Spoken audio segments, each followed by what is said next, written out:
You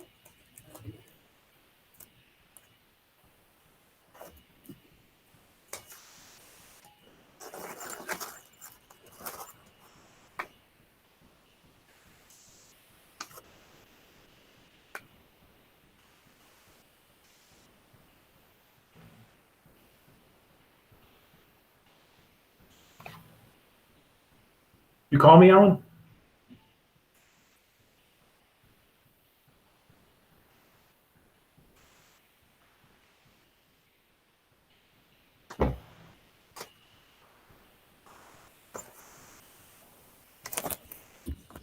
All right, Gigi. I think we're back live on the show. So tell me, Crispus Attucks was characterized as a free man. Did a free man in the North have as many rights?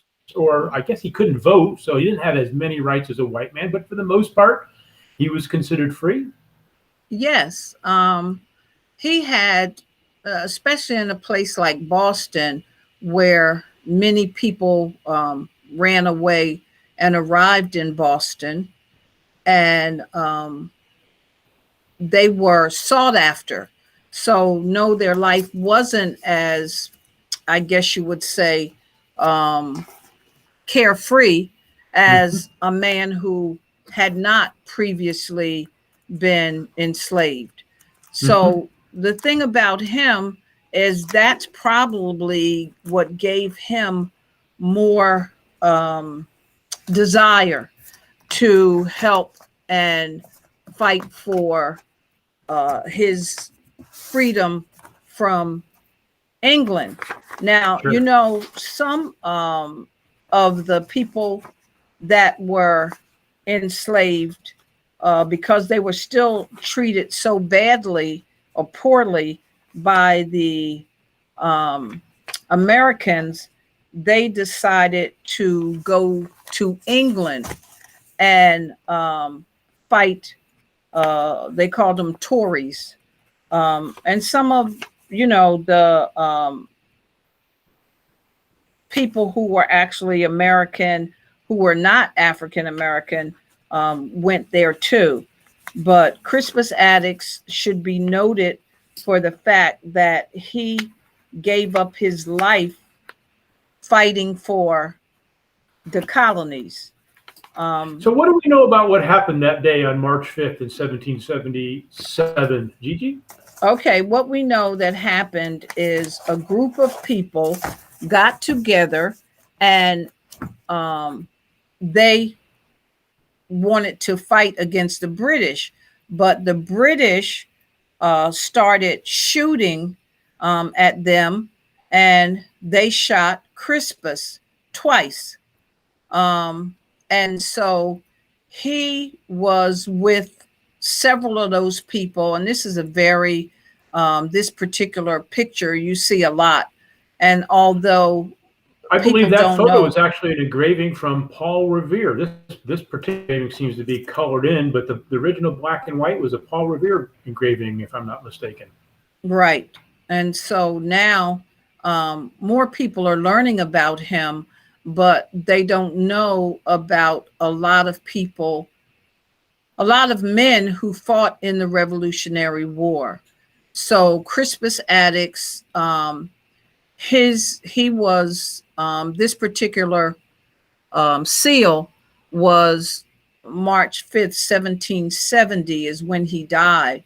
So he died very early in the revolution. Most people hear about 1776, but they don't hear about what happened before that period, before they finally won in the colonies. This is his actual tombstone. And he was one of the victims of the Boston Massacre. And I think there were six people who were killed all at the same time. And they said they're interred here by the town of Boston. So I think that is something very special to actually have a gravestone because many people didn't. But at the time he died, a lot of people didn't know that he was African, and I think it's the Wamapog indigenous people. He came from that tribe. Uh-huh. And also he was of African descent.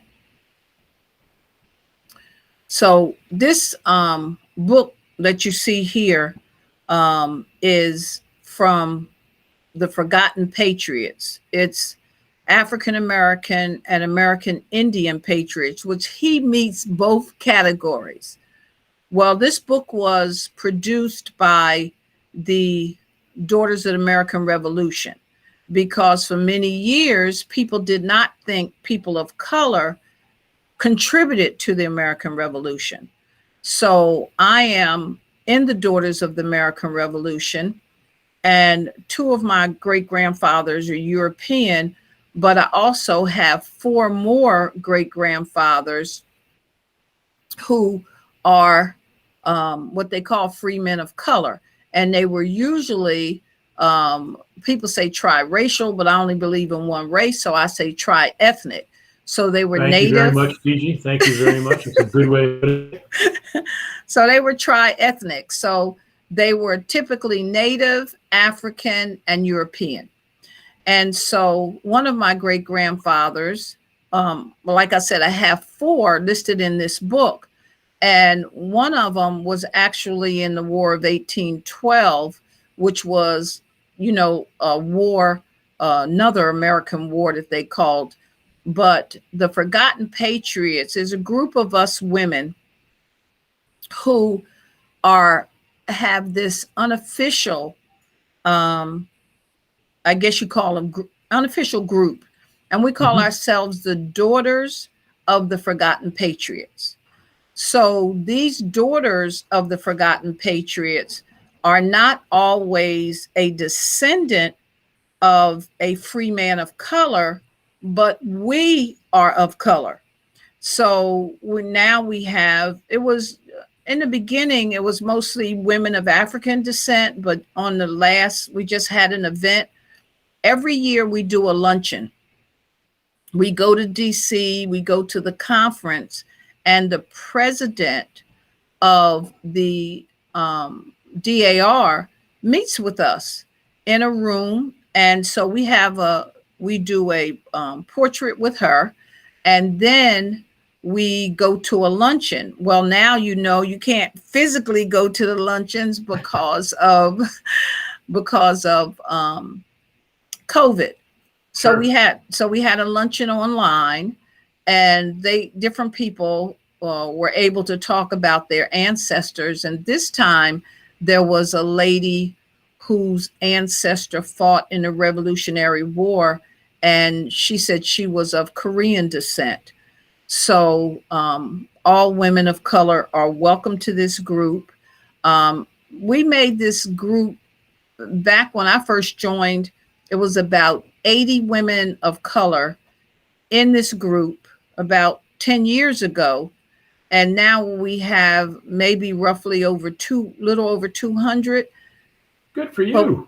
But when you look at the fact that since the inception of the DAR, there's over a million women of European descent.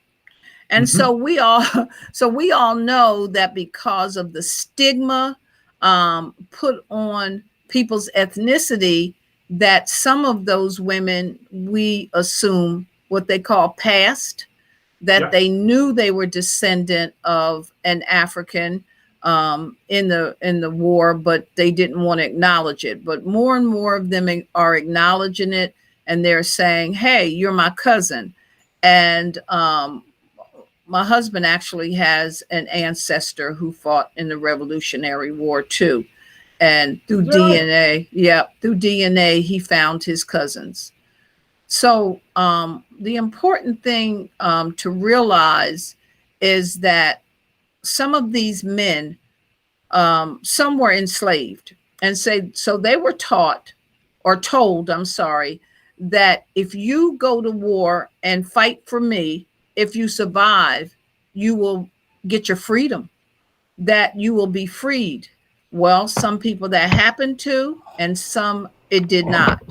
They were Another broken re-enslaved. promise. Yes, they were re-enslaved. And that's why you see people wearing things that say the 4th of July did not free me, that Juneteenth is my Emancipation Day. My ancestors were already free since the early 1600s, and they still fought in the Revolutionary War, in the War of 1812. And so Crispus Attucks is an example to us, to America, that people of color have been giving their lives for this country, and they should be rewarded for what they've done. So DAR to put out this book, and I have a copy of it right here. The Very book nice. was very expensive. And on the other side of this, Forgotten Patriots, the lady in the front, she's the one who started that luncheon with us. Uh-huh. And she helped start this first chapter of men who were of African descent in North Carolina. And that's the first African American chapter. So those men are called SAR, Sons of the American Revolution. And so many times we meet with them at different luncheons, at different events. But like I said, Crispus Attucks, the fact that Boston celebrated him and that he gave his life for this country. And sometimes people say many people love this country that doesn't love them back. So it's a way for people to note that there are still women meeting, men meeting, people still joining these hereditary societies. And I belong to 9 of them. But You're yeah. a busy girl. Yes, I am a busy woman. I am that. You know, Gigi, one of the facts about the Boston Revolution I always found so amazing is that after it was over, the soldiers were arrested. I think there were maybe six soldiers and 3 civilians that were arrested for murder and manslaughter. And the person who defended them in court was none other than John Adams, who went on to become our second president. And I always thought that as well being a black man, how ironic it was. Not only was a black man the first martyr of our resolution, but a man who went on to be president, defended those murderers, those killers, those soldiers, because he and this country believed so strongly in justice at the time, and that everybody was entitled to a fair trial. Right. And that's very important. That's very important. So now, the other thing I had read in preparation for the show, that Crispus Attucks wasn't really armed. Apparently, he had a stick. Some say maybe a cane that he was leaning on. right. But he didn't have any weapons when he was shot, and he actually used that cane, that stick, to counterattack the soldiers that were shooting at them. Right. Right. So that makes him even braver to know that he did not have that weapon.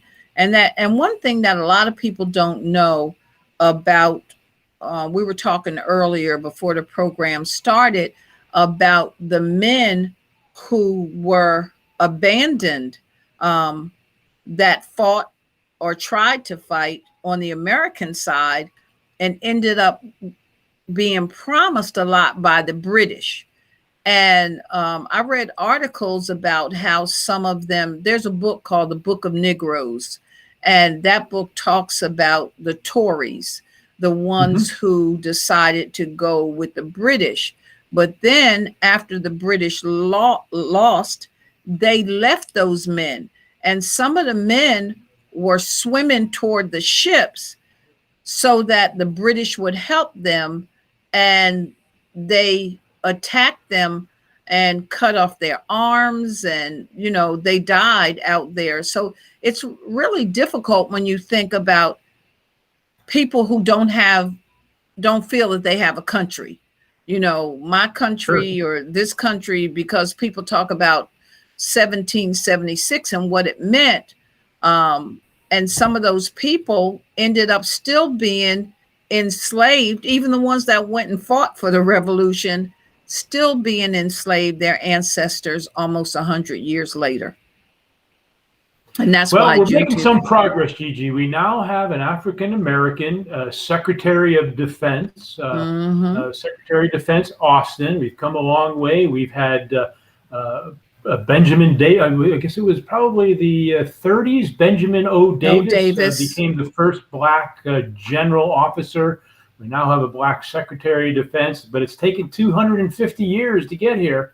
Yes, definitely. And there's a center on MacDill. I live very close to MacDill, and because Skip is retired military, we go out there quite often. And they have a center named after I think it's the Davis Center that's named after him, and the first general, African American general in the Air Force. There's one named after him also. So, yeah. So I'm glad that we're not where we were, but at least people are learning. Keep your eyes open, keep your ears open, and read. Don't let people tell you what the facts are. Read about it. Like this whole thing that's going on with 1619. Right. John Rolfe wrote about that. He wrote about that in 1619. So for people to say, "Oh, they made that up," read your history books. Read more important than your history books. Read the court records.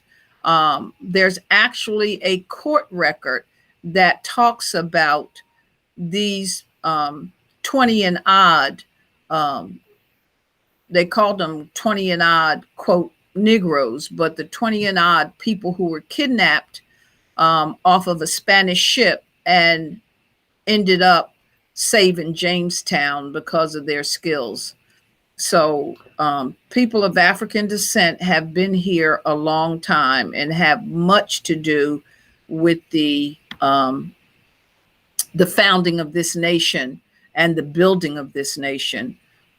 So I think it's so important. I look forward to hearing a little bit more about the 20 and odd in the future. But before we let you go, I understand that that you've got a collection of 4 African American early history heroes. Will we hear about some of the others in the future? Will you be back on the show to tell us who they were? Oh, yes. As a matter of fact, there's a new group that when we're talking about 1619, many of the organizations I belong to, I am the only woman of color or the first woman of color. But there's a new group that it's starting, and it's families of the early African ancestors. So we can prove our ancestors back to before the revolution. And so in that group, I have, like you say, 4 ancestors, because many people, not only did the son serve, but the father served, and then the grandfather served. So, and I'm talking about since in the Revolutionary War. Yes. So I have several. Gigi, I got to brag for just a quick minute here. I'm today up in New Hampshire. I'm out here on the East Coast. As you know, I'm from Portland, and the reason I came out was to see my brand new grandson. Oh, that's nice. And his name is Sterling Eugene Markowitz, and he was named after Sterling Cooper, his 7th great-grandfather, who also fought in the Revolutionary War. From a unit from North Carolina. Okay. And my son was always proud of that, and he named his new son Sterling Eugene. The Eugene comes from his maternal grandfather, who was also in the Army. So we got a lot of military heritage in our family as well. But those that can trace back to the Revolutionary War, that's quite a proud lineage to have. Yes, it is. Yes, it is. And I am very, very blessed to have those. Give me a minute. There's a huge ant that's walking The across. ant that ate Tampa. Yeah, where'd he come from? And you must have a sandwich on the corner of your desk. No, I don't. No food. But yeah, definitely, it's really awesome that we give our ancestors those props, and so that's very nice that he's named after his great grandfathers. Very nice. I felt good about that. I did. Well, Gigi, it's always a pleasure to have you on the show. Look forward to you coming back soon and telling us about another early African American hero. Okay. What you doing this week? What you got planned for your heads up? We're actually going over to St. Augustine. The oldest city in America? Yes, and we're going to Ferndino Beach. Just taking a couple days off than we're normally closed, but doing some more Gullah Geechee research, because that's the Gullah Geechee corridor. So we're looking forward to that. But we'll be back in the store on Thursday. Now we're open only 3 days a week. Because Wednesday we just didn't get that many customers. So we're still here. Well, you rest up, you charge the batteries, and you have a little bit of romance as well. Okay. I skip like that you said that. All right, Gigi, okay. Everybody. Gigi Best, the founder of the Best Richardson African Diaspora Literature and Cultural Museum in Tampa, Florida. Don't miss it as you're passing through. Thank you, Gigi. Now, everybody, we got a recorded segment late last week before our show, which had to be canceled. Our executive producer, Alan Smith, had a little conversation with Larry Rakow of Wonderland Books in Cleveland Heights, Ohio. And this is a truly bizarre tale of the 4th of July. Let's give it a listen.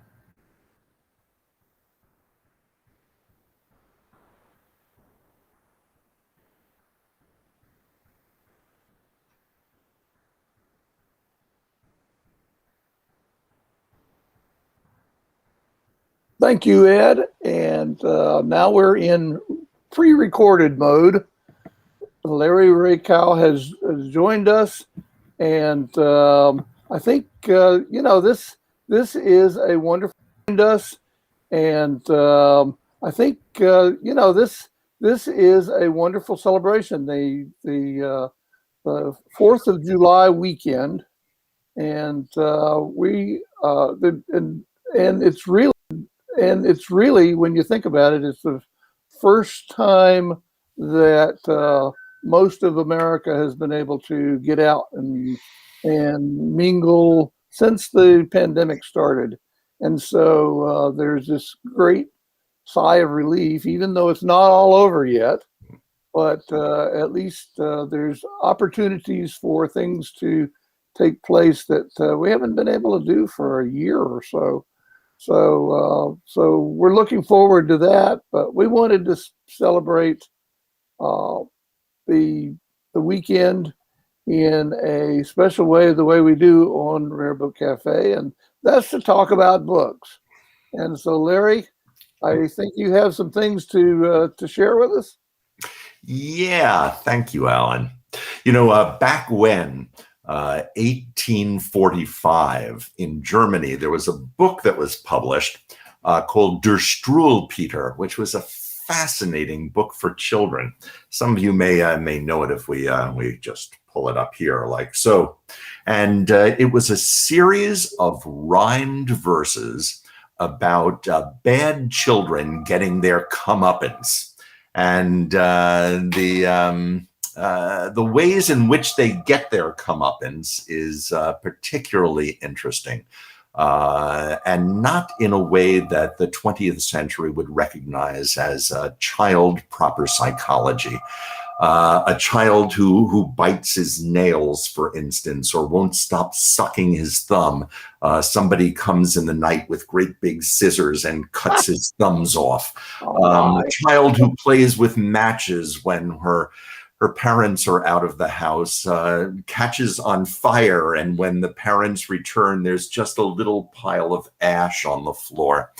And things like that. And it was enormously popular, Der Struwwelpeter, and so much so, in fact, that it was copied and imitated over the years in any number of ways. And I thought, in celebration of today's recognition of the 4th of July, we would use something called Peter Teeter stories, which are incredibly American takeoffs of Der Struwwelpeter. And this was a series of illustrated verses that was published in 1904. And what I'm going to do is share my screen a bit here. And I'll show you one of the Peter Teeter stories, like so. This one is called, appropriately enough, the 4th of July. It was Independence Day, the glorious 4th, as you would say, when Willie Smith, a 6-year boy, awoke. His heart was full of joy because near to his bed there lay blue, green, and red in colors gay of fireworks, a great big pile. It did not take him long while that morning to get dressed. Oh no! Unfortunately, yes. Unfortunately, we are not seeing the image. It's okay. Not yet coming up. Let's go back and start over again. Shoot. Okay. Damn it. Damn.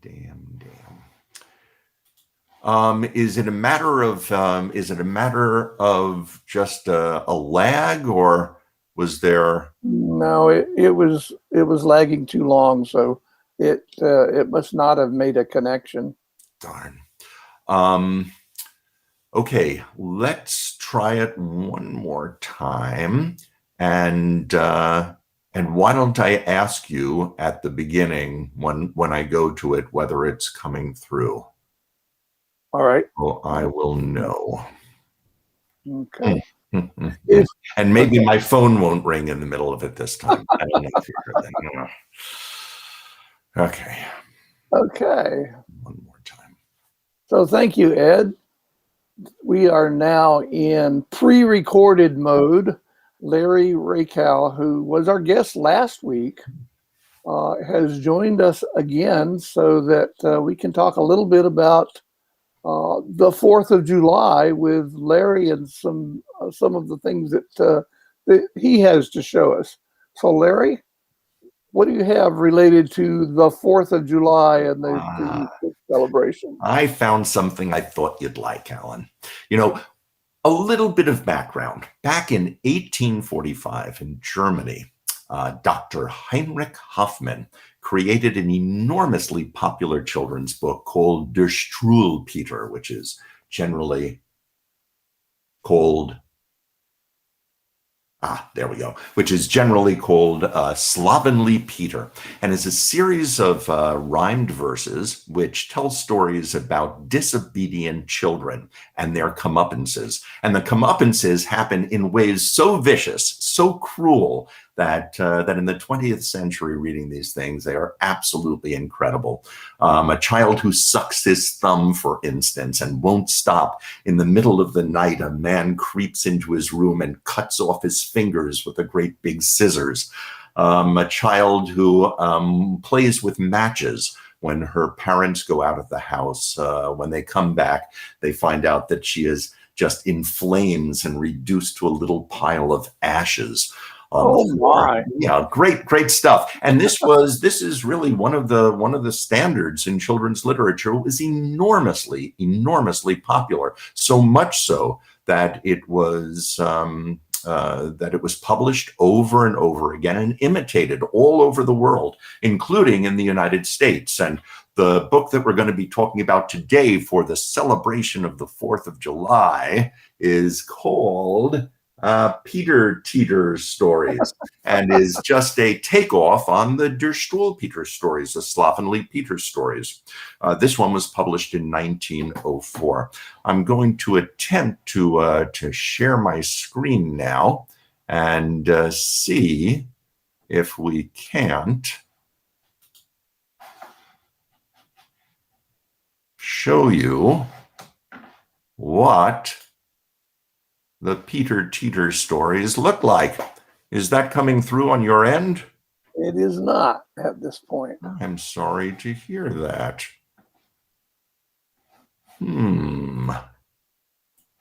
Let me see if we do this again. We are sharing. Now we have it. Yes. Excellent. We'll try it one more time. And here's the Peter Teeter stories. Yes? Perfect. Excellent. This one is called The 4th of July. Oh, my. It was on Independence Day, the glorious 4th, as you would say, when Willie Smith, a 6-year boy, awoke. His heart was full of joy because near to his bed there lay blue, green, and red in colors gay of fireworks, a great big pile. It did not take him long while that morning to get dressed. Oh no, in just 5 minutes time or so, he ran downstairs, ready to eat his breakfast food and a bit of meat. And then he went for punk and match, took from his pile a goodly batch of firecrackers, and bangs his bang, the whole street from his efforts rang. Bang! At 10, his parents took a walk, but Papa first gave him a talk. That cannon cracker do not touch till we return. It was not much more than a minute they were gone when Willie had it on the lawn, only to look at, sure. But soon his playmate Henry, with his coon, see the little raccoon there next to Henry, came over, and to show his spunk, when Henry dared him put his punk close to the cannon's cracker fuse, poor Willie boy could not refuse. And there's the result. Oh, my. And here they are, or what is left of Will and Henry, both bereft of clothes and hair, while the poor coon is sailing still toward the moon. And that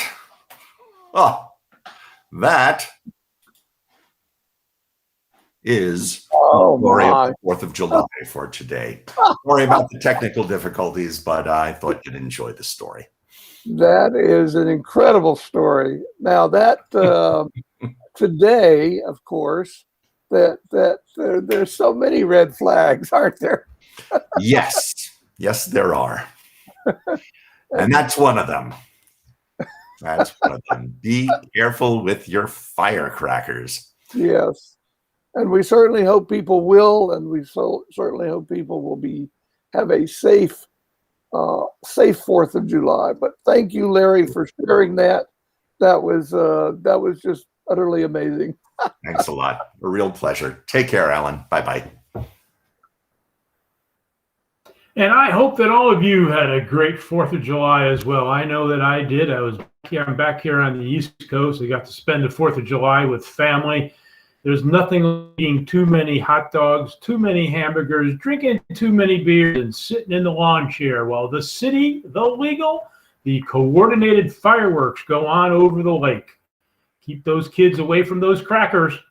All right, now it's time for another pre-recorded session. We are about all things rare books here at the Rare Book Cafe, but we also like to throw into that category of rare books ephemera. And nobody finds better ephemera for us than David Hess of Orange Man Books in Orange County, California. He has found something particularly interesting and special in the books a couple years ago, and now he's taking it out of the pile and he's going to share it with us. Greeting cards. Back in the day, everybody loves to get a birthday card and a Christmas card. Well, believe it or not, back in the day, people used to send 4th of July cards. It was a thing. David found one with a special twist. David, tell us about it.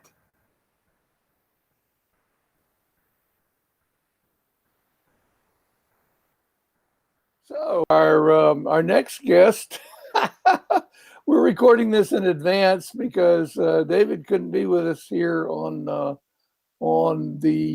3rd of July for our special fire character. We actually haven't decided what we're going to call it, but anyway, our 4th of July spectacular, and so David has agreed to join us in advance, so he's recorded, and I am too in this case. But so David, what have you discovered that you have that's related to the 4th of July holiday? Well, first of all, Alan, I'd like to say happy 4th of July to you, and happy 4th of July to everybody here. And I think this is going to be a good year. Let's all hope and let's celebrate it. Have a happy 4th of July. Today, I'd like to share with you a card that I've had for a while, and I did find it in a book a number of years ago, and it's been sitting in my box of collectibles that I've had for a while. And this is a perfect opportunity to share it with people who would appreciate it. And what I found, let's go over here. What I found is this postcard from 1911. Oh my gosh! Wow. Yeah, 1911, and it's July 4th, 1911. It was, the thing is, on the postmark, it's actually postmarked July 4th. So, oh my gosh! Wow, that's even better, isn't it? Amazing. I mean, someone took it to the post office. I don't know what July 4th. I should have looked it up to see what day it fell on in 1911. But it was postmarked in Liverpool, Texas, and sent to someone in Valesco, Texas. Now, I did a little research on Valesco. Valesco no longer exists. It was incorporated by Freeport, Texas. And at the time of this postcard, they had just suffered the Galveston flood, and wow. Most of the city had been wiped out. And they said by 1910, the population in Valesco, Texas, was 1,000 people. So this card was going to that poor city in Texas, and they were wishing them a happy 4th of July. Now, the writing is 110 years old, and it's written in pencil, and unfortunately, I can't read the message. So the message is gone. I'm sorry about the card flipping around. So anyway, that's what I want to share. I think it's a spectacular card. It's beautiful. It's in great shape. It says 4th of July greetings, and has Lady Liberty there and the American flag. And I think it's a beautiful item, and I'm happy to share it here today, Alan. That is just perfect. That is perfect for the 4th of July, our 4th of July celebration. And you know, there's nothing more American than baseball. And I see you have a Don Drysdale. Yeah, now he was my favorite player when I was growing up, and he had a restaurant in Van Nuys, California, and it was called Don Drysdale's Dugout. And I Googled it, and it's a Mexican restaurant now, but I got this a vintage T-shirt of his restaurant. And so, did you get to go there when you were a kid? Yeah, no, that's more further north than where I live, and I would have been a little tyke, and my dad wouldn't take me up there to eat dinner. Wouldn't take you up there. Well, I got to tell you that I had a Don Drysdale baseball card in my collection, and of course I had the M&Ms, Maris and Mantle, in my collection, and I remember distinctly in the 6th grade. I guess I ought to figure that out what year that was, but in any case, our teacher was I think she was a Yankees fan, and the Yankees and the Dodgers were yeah. Well, we still here in St. Petersburg we still feel that way. Yeah.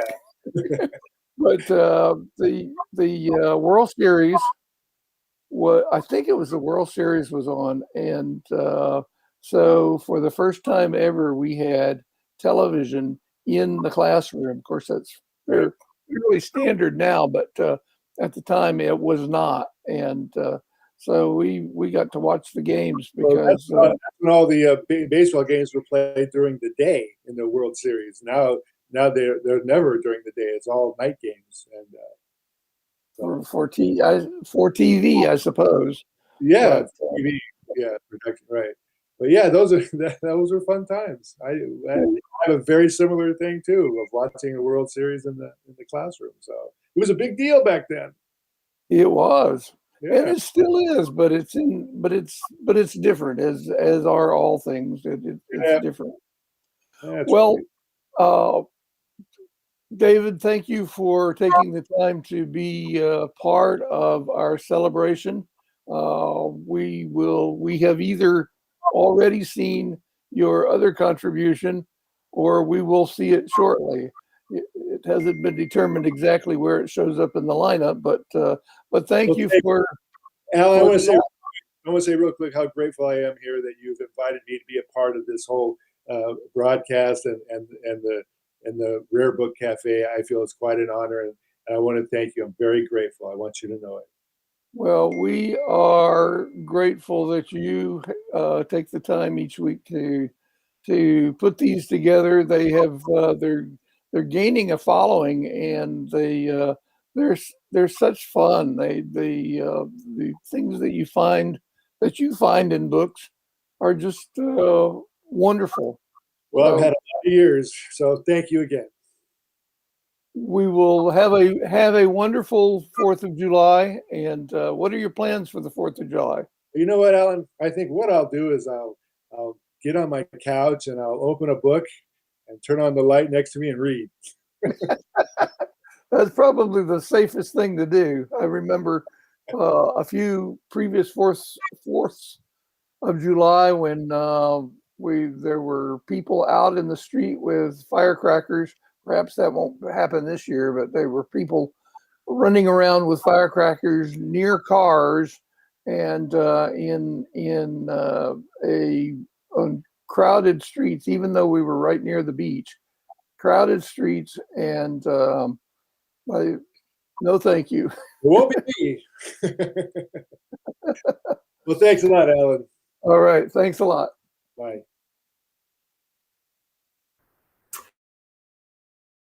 I have mentioned this before, but if you don't follow Bookman Orange on Instagram, you are missing out, because David has his bookstore, which goes by Bookman Orange on Instagram, always has photographs of people wearing really cool t-shirts. And I guess they're following the leader because he had a cool t-shirt on during that experience. Well, I want to give a quick shout out to Richard Morey. Richard, are you there? I am here. You hearing me? Just great. Hey, Richard, I'm right down the road in Taunton, Mass. Where are you today?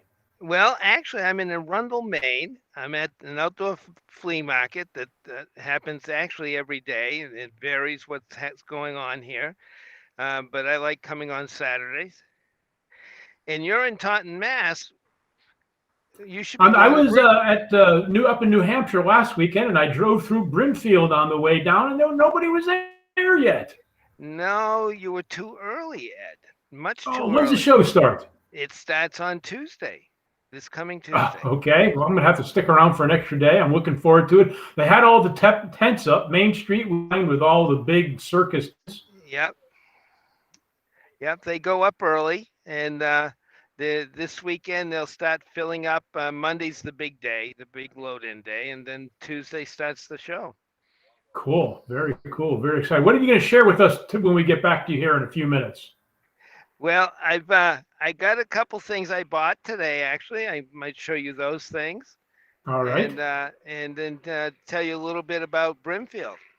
Well, looking forward to hear it. We'll be back to you in about 10, maybe 15 minutes, no more. But Okay. first, we've got a couple more segments. The next one coming up is from Mike Slicker, longtime member of the Rare Book Cafe. We haven't heard from Mike in a few weeks. Mike of Lighthouse Books and ABAA, Antiquarian Bookseller Association of America. Lighthouse Books is in Dade City, Florida. And he has considering another aspect of the 4th of July. As it happens, Mike's a big fan of the Lewis and Clark expedition and the undertaking to explore the territories of the Louisiana Purchase and claim the far west for the United States. In the very, very early parts of the 19th century, we wanted to get our flags planted out there before Europeans got to it. It was a very ambitious project that was taken underway and advocated by President Thomas Jefferson with his secretaries, Meriwether Lewis, who had been dining with him in the evenings, and secretary as one of his personal secretaries. The president told him exactly what he wanted done and what his expectations were for that expedition. It took a long time. It was nearly 3 years round trip from St. Louis, Missouri to the west coast of Oregon, and then turned around and came back, beginning in 1803 through much of 1806. Transportation wasn't exactly what it is nowadays. There were no campers and there were no Winnebagos, and there certainly weren't any planes. So they hoofed it and horsebacked it and flatboated it all the way across the country, up one side of the Rockies and down the other. Today, that's called an extreme vacation, and people pay big bucks to participate in something like that. When the expedition started, the country wasn't quite even 3 decades old yet, barely 30 years, and the Americans celebrated the nation's birth fervently from the very beginning, just as we do today. What Mike has done is he's opened up that 3-volume set of the Lewis and Clark expedition and found out just exactly what was going on that 4th of July. So here we go with Mike Slicker and another 4th of July story for us.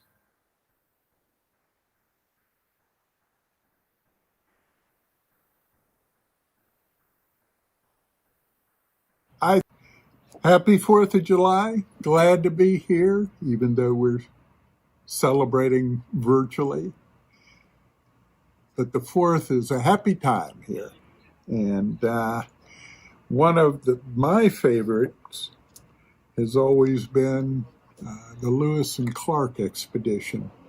And it's been written about and published in a number of different editions, and that sort of thing. This one here on the table happens to be the second British edition that was published shortly after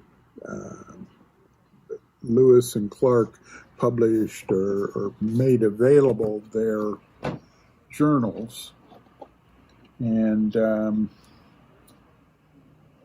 they always celebrated the 4th, wherever they were in their journey. And you'll remember they started out in 03 and returned to quote unquote civilization in 06.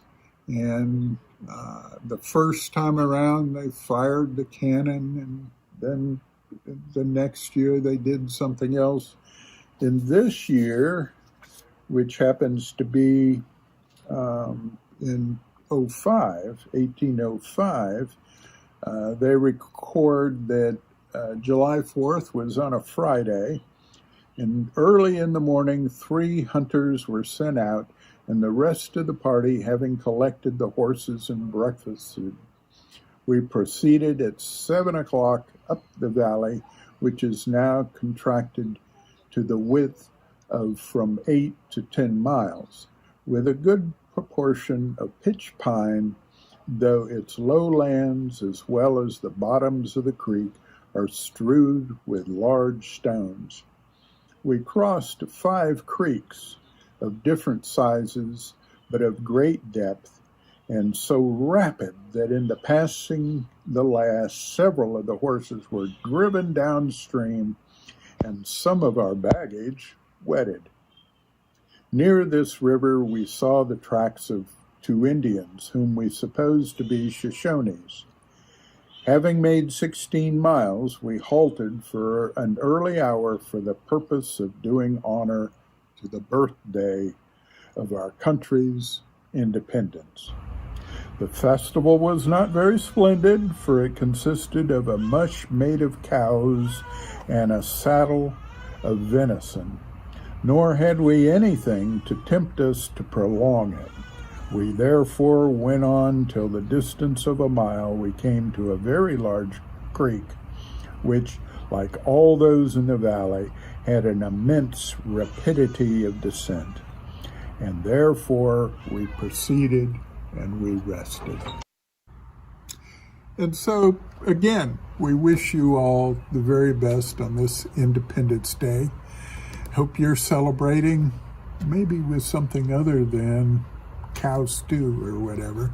And in the meantime, no doubt you heard in the background my youngest granddaughter, who's 4 weeks old today, and she's celebrating too, obviously. Strong lungs, that little one.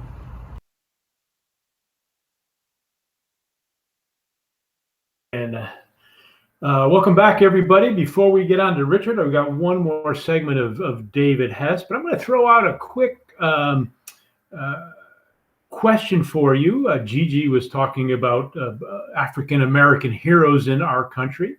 It just so happened that there was one African-American on that Lewis and Clark journey. Do you know what his name was? I know that we've got a big bust of him out there in Portland, Oregon. I know there's a statue of him that towers over the Missouri River in South Dakota. I've been there. It's a lovely spot. It's right at the spot where he passed away on the journey. After we finish up with David Hess's next segment on things found in old books, we'll give you a chance to come up with the answer to that question. Who was the Black African American that joined the journey of Lewis Clark on their expedition? Okay, now for a part 2 of Things Found in Old Books by David Hess, Orange Man Books in Orange County, California. Take it away, David.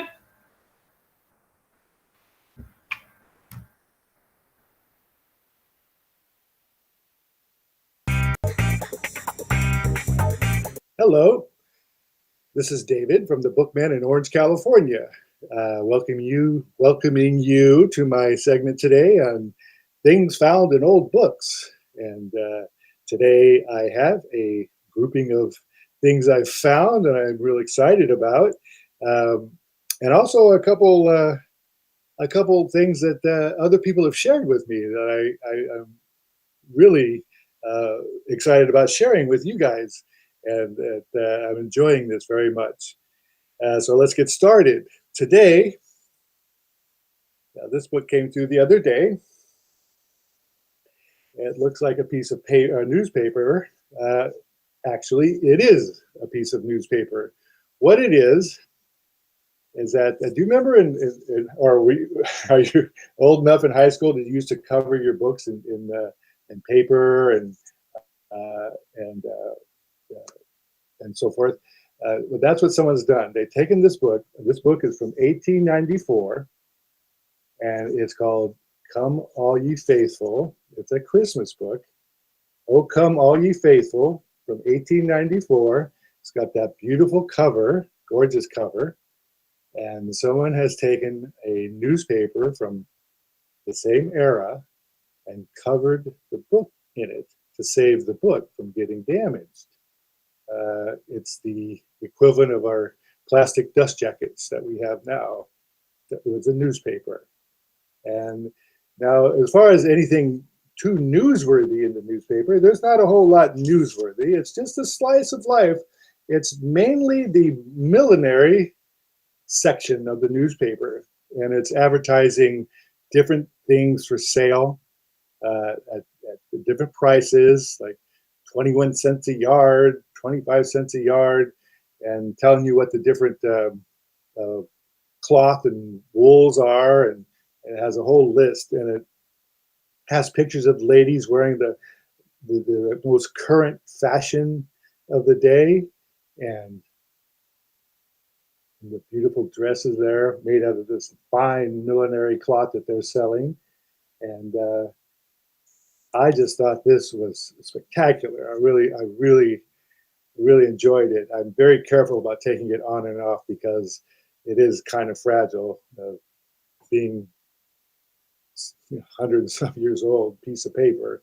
But it's held up pretty good for all these years. So someone covered it up, put it in a box, and there it sat until it got to the bookman in Orange, California. And I'm sharing it with you. On the inside, it's signed to Eva Smith from Mama, December '94. Little Christmas present to little Eva. So that's that. And I think that's pretty awesome. Secondly, I found this book here. It's called Missions of San Luis Rey. California is known for a lot of its missions. There's all kinds of missions go up and down the coast. I've been to many myself. And this was a little guide that you would, when you go there, you could buy this in the gift shop. But what I found inside, which I want to share with you today, is a ticket to a Los Angeles Dodgers game from 1971. Admit 1, July 2nd, 1971, 8 o'clock. The Los Angeles Dodgers versus the Cubs. And now I'm a big Dodger fan. And so I was real excited to find this. I did a little research. I went online. You could still find the scores from back then. And the Dodgers dropped the game to the Cubs. Those bums. Anyway, so now I'm a big fan. I might have to hang on to this and keep it for my archives. I love that. And lastly, I had this official souvenir book from the New York World's Fair, 1964/65. So of course, the World's Fair was a big deal back in the 60s. I mean, they still talk about it to this day. I don't know if they even have World's Fairs anymore. I don't believe they do. But well, here's an official souvenir book from the World's Fair, and what it is a giant book full of the events and the pictures of the things that you could see there, and it's really chatty, and it goes on to all kinds of stuff. But inside the book, right up front here, was a little treasure trove of stuff that was laid into the book. So we're going to go through. We've got a lot to unpack here. So we're going to start. Well, let's start with this. It's a little envelope with a picture. Now, when I saw the envelope and I saw there was a picture inside, I thought, oh, good, pictures of some of the events, some of the rides, some of the attractions. But no, it was a picture of a woman standing in front of houses, and so I really don't know if this has anything to do with the World Fair or not. But I am assuming that the person who took, or the person in the picture, is probably the person who owns the book, and there'll be a little more about that later. Also, well, you got your card for ordering another book. In case you like this book so much, you could order another. You just send on this card with a little check, and you could get another guide here. I also found this souvenir map, and it's a darn big map of New York City, and a big map of the actual World's Fair for getting around. And it's a pretty nice little map, and it's dated 1965 as well. So you got your souvenir map to go with everything here. And I also found in this book, wrapped in this little cellophane, the New York World Fair commemorative postage stamp, postage stamp 1964, with the commemorative stamp honoring the World's Fair, 2 different versions, commemorating the New York World's Fair 64-65, Peace through Understanding. April 22nd, 1964, this one is stamped, and the same date as this one here. So you got 2 commemorative stamps and envelopes. And a little cellophane envelope. Cool. And lastly, I found these letters in the book itself. And the letters are to Mr. Gerson Lieber. Now, Mr. Gerson Lieber was an artist who was showing at the fair. He had a painting called Jazz. And the lady who owned this book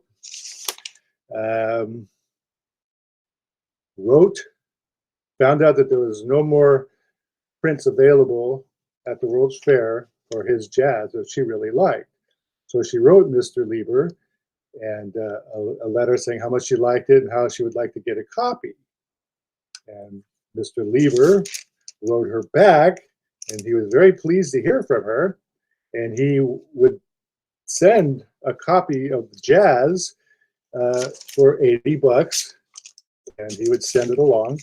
It's on this little, it's like rice paper for air mail.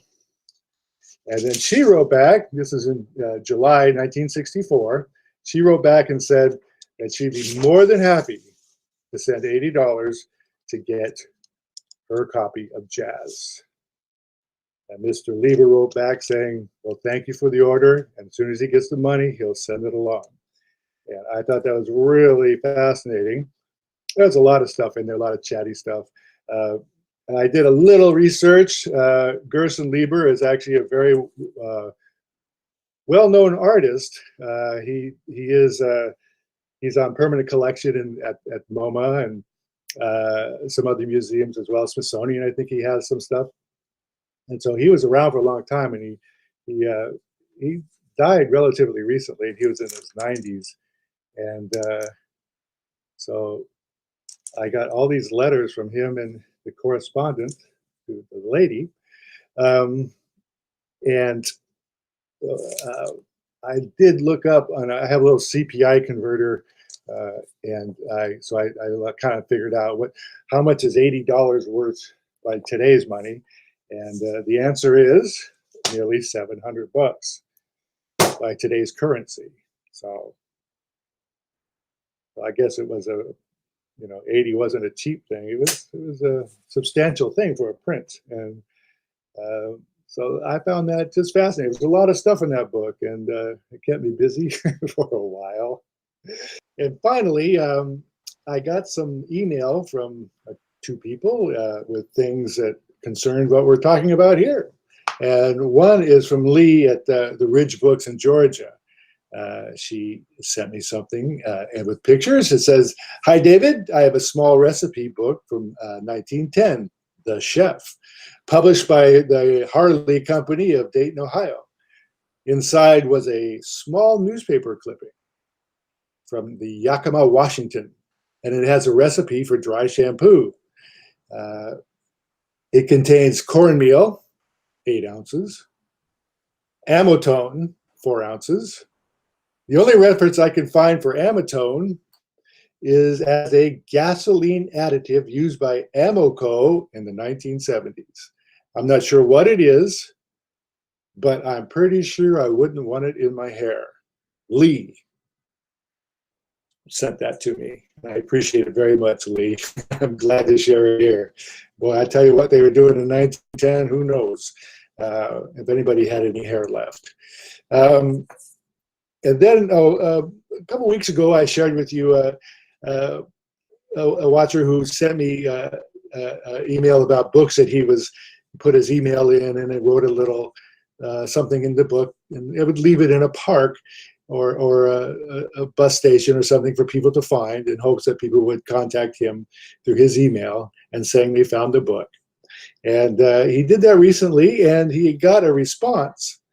And the person who found the book responded to him, but they also sent me an email with pictures of the book that they found in the park. And I'll read that to you now. It says, you mentioned a Mr. Barry Wood in your YouTube video a few days ago. I think he really appreciated the shout out. My friends and I were on a picnic chess game outing in the public gardens of Halifax, Nova Scotia, and found the book with Mr. Wood's inscription.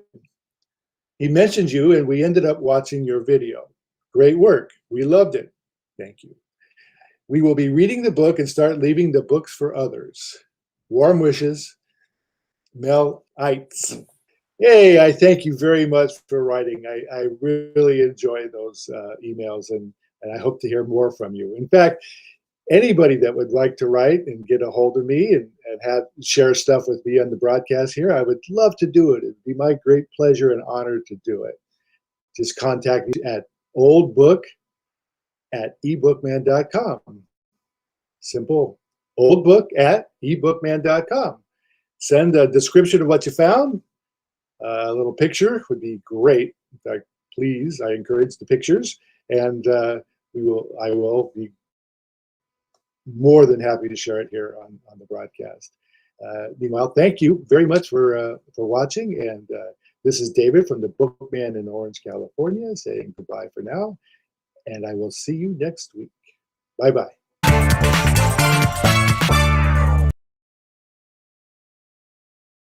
Sounds like we are starting a national tradition on this phone. When you finish your book, leave it on a bench, put a little something inside the front cover to be found by others, and carry on the joy of reading. That's so great to hear that the listeners of this show are picking up on some of these great cultural and reading habits. All right, now before we move on over to Richard Morey, I would just like to share with you the answer to the trivia question. York. One name and one name only. York was the African-American slave of William Clark, who accompanied William Clark on the Lewis and Clark expedition. And those of you that are history buffs out there know that I was errant in saying that he died on the expedition. No, he did not. He made it back safely. However, after all of that time of freedom and responsibility and struggling on the trail, he was hopeful that William Clark would make him a free man. It took almost 6 years before William Clark finally gave him his freedom, 6 horses and a wagon, and York went on to become an entrepreneur doing shuttling things from Louisville, Kentucky out to St. Louis. It was recorded on October 9th, 1804 in Clark's journal when he talked about the Indians that came to camp. Many came to view us all day, much astonished at my black servant, who did not lose the opportunity of displaying his powers. The Indian nation never saw a black man before, and they inspected him and examined him from top to toe. A great representation of our country on that journey. Thank you, Scout York. And now let's bring in Richard Morey. Are you there, Richard? Up in Arundel? Arundel, Maine? Arundel.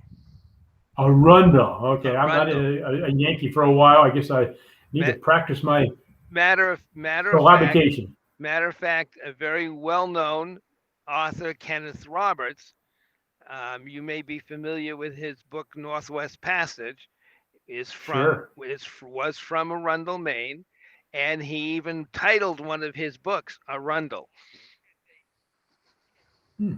We have Arundel Books, a ABA bookstore in Seattle, Washington. Yes. Arundel Books. Yeah. So what's coming up in Brimfield this week, Richard? What can we expect? Well, it's going to be busy. There's a lot of anticipation. We haven't been there in, a year plus 2 years. 4 months. Well, a year and a half, basically. You're not Um, okay. this is we had a kind of a what I call an abbreviated Brimfield in May. There was only one field open plus the antique center where I set up, and so that was a smaller show. But this one is going to be all fields and all hands on deck. And about how many hands are going to be out there divided by two? Well, I would expect we should see a normal crowd. It's probably about on an average day, probably anywhere from 5 to 15,000. Oh Um, my. and um, and I think there if we hit one of our big days, we could have 25,000 people in town. Tell me a little bit about the material we can expect to see at the fair. Imagine it, because that's what can show up. We you never know. I bring a very wide assortment of reading material and books and collectibles, and even some non-book stuff. Matter of fact, this little piece I picked up today, I don't know if you can see that. Um, this is a relief map of the United States done by Rand McNally in 1995. They're very hard to find, and I've actually never seen this specific map before. Was that And these three-dimensional? Was that a three-dimensional map? it's what we call a high relief, um, or a raised relief. So Okay. you can actually feel the contour of the land here. This Hmm. is the Rocky Mountains, and of course over here we have the Appalachian Mountain chain. Whoa, And it looks quite large judging from your oh yeah, hand up against the map. it, What is it? It looks like yeah, 30 by 24. oh yeah, all of that. So I mean, you never know what you're going to find at Brimfield, and I brought this in a rundle this morning, and it'll go well with. I have an Alaska relief map as well with me on this trip, and I actually bought another one yesterday in New Hampshire at an estate sale on the White Mountain, actually the Lake Winnipesaukee, or what it's called the Portland Triangle, and those are hard to find. So I particularly like the relief maps, but in terms of books and literature, anything is possible. I bought Salvador Dali books there. I've bought signed Robert Frost books there. I've bought kids books like you can't imagine. The last show I bought 1942 Dr. Seuss poster, a war bond poster done by Dr. Seuss. You never know what's going to show up. Well, tell me a little bit about the exhibitors at the fair. Are they all traditional book dealers and antique dealers, or are they you just get regular folks come out to the table? It's mostly antique dealers. I'm probably now the only book dealer on all the fields who comes primarily with books. There used to be another, probably a half dozen dealers over the years have kind of dropped out, and I appear to be the last man standing. But you'll find, in this business, books show up every place. So, Sure. But and ephemera. And ephemera, and some of the dealers from around the country come and shop this show. And many of them stop by and say hello to me. And if you're going to come by, Ed, you got to come and find me this week. And you are going to be on the porch of the Brimfield Country Antique Store? Brimfield Antique Center. Brimfield Antique Center, on the porch. Yep, on the porch. And really, if you smell kettle corn and you can hear it popping, you're very close. And if I can smell it, I'm going to eat it. Oh, and actually, the kettle corn is great. But truthfully, the lime rickeys are wonderful. Before or after 5? We always before 5. Okay. Especially on the Can hot you days. still find deals? Are there still deals to be found there, Richard? Do people pretty much know what the volume of items are and they price them accordingly? Well, even when dealers know what they are, they're oftentimes willing to sell. I'm going to just be clear. At the last show in May, I bought some wonderful kids stuff, and I went back the second day to the same booth, and that's when I found the Dr. Seuss poster. The second day, Mhm. in the same booth that I'd been in the day before, and either it wasn't there and he hadn't put it out, or I hadn't seen it. And I bought that along with some other things, and for me, I considered very reasonable prices. Now, what is the etiquette? Is it okay to make an offer? Oh, it's always okay to make an offer, but the one thing is when a dealer prices something, they've oftentimes done the homework. Maybe not always, Sure, but most of the sure. time they've done some homework. And their asking price may or may not seem reasonable to you, but you don't know what they've got into it for money, or Sure. how long they've had it. Um, so, if something's priced $100 and you offer $10, don't be surprised if the dealer just rips it up in front of you and hands it to you in pieces. And I have seen that happen, Ed. I'm not exaggerating. I have seen that happen. Um, so you be reasonable. If something's priced at $100, you can, offer 60 or 70, but make your offer in a friendly manner and not in a I've got a I've got the money, and if you want it, you're going to have to lower your price attitude, because dealers are pretty independent and they often don't care. Right. Oh, that's a funny story. Yeah. I had the same thing recently where an owner had a series of, uh, of books, and I made him an offer, and he wasn't happy with my offer, so I said, "Fine, I'm giving him the goodwill." Yeah.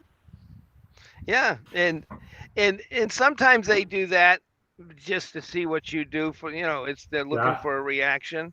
Um, sure.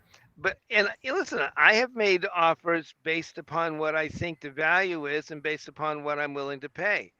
But I may couch that comment, my offer in terms of, you know, you may be right in your price, but I've got this amount of money I can spend on it. If it's available at that price, I'd be glad to buy it. If it's not, I understand.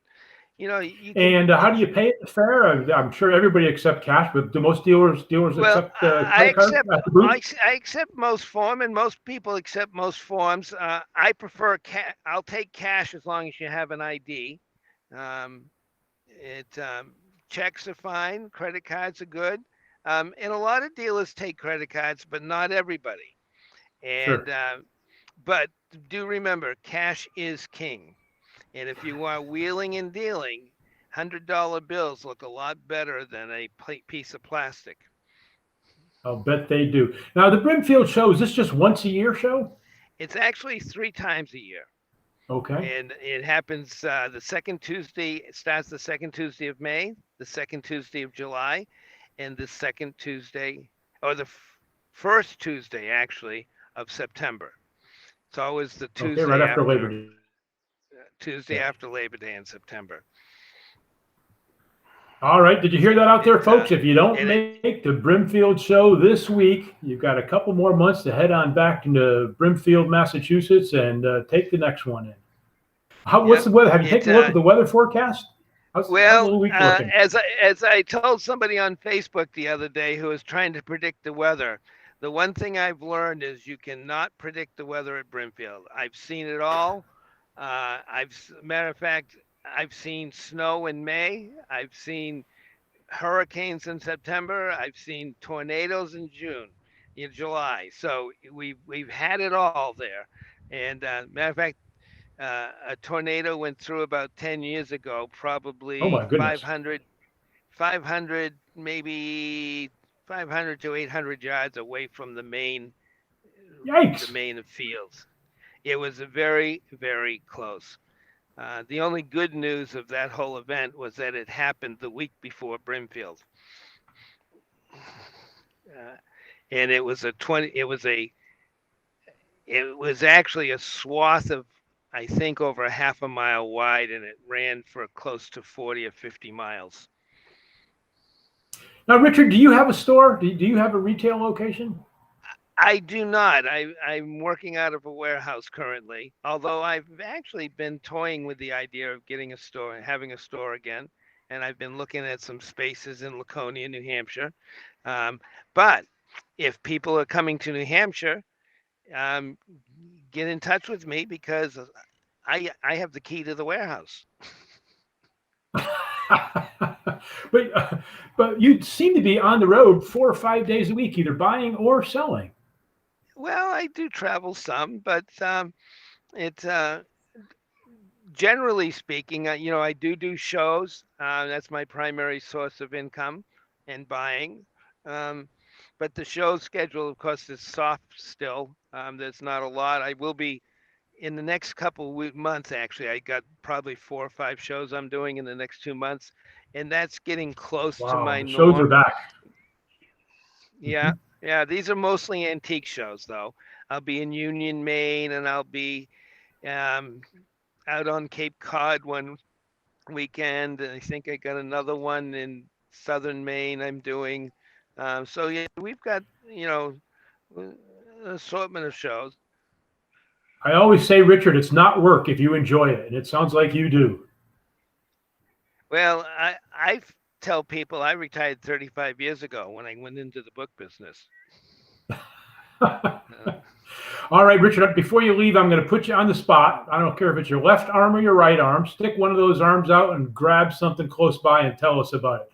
What unique item do you have there in front of you? Okay, well, let me just, actually, we have to, I actually had something right here. Where is it? All right, everybody, there's a close-up.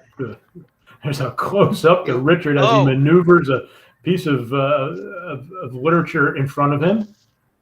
I'm actually going to steal a little thunder from Larry, and don't tell me you have a Strumpwelter. You have a Strumpwelter?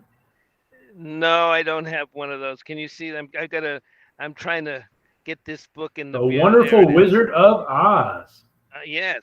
Well, I just picked this up this week, and what's particularly nice in it is it's a great copy. It is a wonderful copy, but can you see Robert Sabuta's signature in this book? Oh, I do. Yeah, well, I picked up 2 signed books of his this week, and they will be at Brimfield. Yeah, they will be at Brimfield. So this, I don't think I need to say a lot about this other than this is one of those wow books. Yeah, look at those pop-ups. Yeah. It's fabulous. Oh yeah, you gotta love Robert's a brilliant. After 120 years, there's still something new coming out with the Oz series. Yeah, well, these came out in about year 2000, and so, but we've and I actually just recently picked this one up. That's showing. Yeah, the Jeopardy game. Yeah. The new Jeopardy game. Well, this is actually about, I think, close to 40 years old, that edition. So and I picked up a wonderful print this morning of a Boston a statue that was done for Ben Franklin in 1856, and this is a Belouse. I don't know if you can see it. I actually packed it, but see if you can see it here. Can you see that? Frame. Yeah, I picked that up this morning. Very nice. Yeah, I mean, that's the nice thing about going to some of these markets. There's a lot of people picking in a lot of places, and you get to find some things that that are unusual. Richard, I could tell you're a lot like me. The thrill of the hunt and the thrill of the find is often greater than the thrill of the sale. Oh, yes. Matter of fact, I sold something I bought this morning, and I got to go find another one now. two in one day.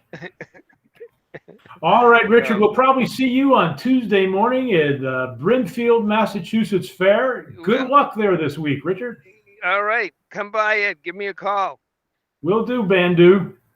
Thanks. Keep smiling. Yep. Bye-bye. All right, everybody. That's just about it for another episode of the Rare Book Cafe. Some of our regulars this week, Lee Lynn has been away seeing some family. I think she went out to Missouri, but we understand that while prowling around in a bookstore, she found a coveted copy of Gabby Cooksey's volume. Gabby was on the show about 3 weeks ago, a very talented young bookbinder, and next week, Lee will share with us the Gabby Cooksey book that she found on the road. Mary Kay, one of our normal contributors, is celebrating her wedding anniversary out in Chicago. I understand that her hubby took her to a White Sox game, and she couldn't have been any happier.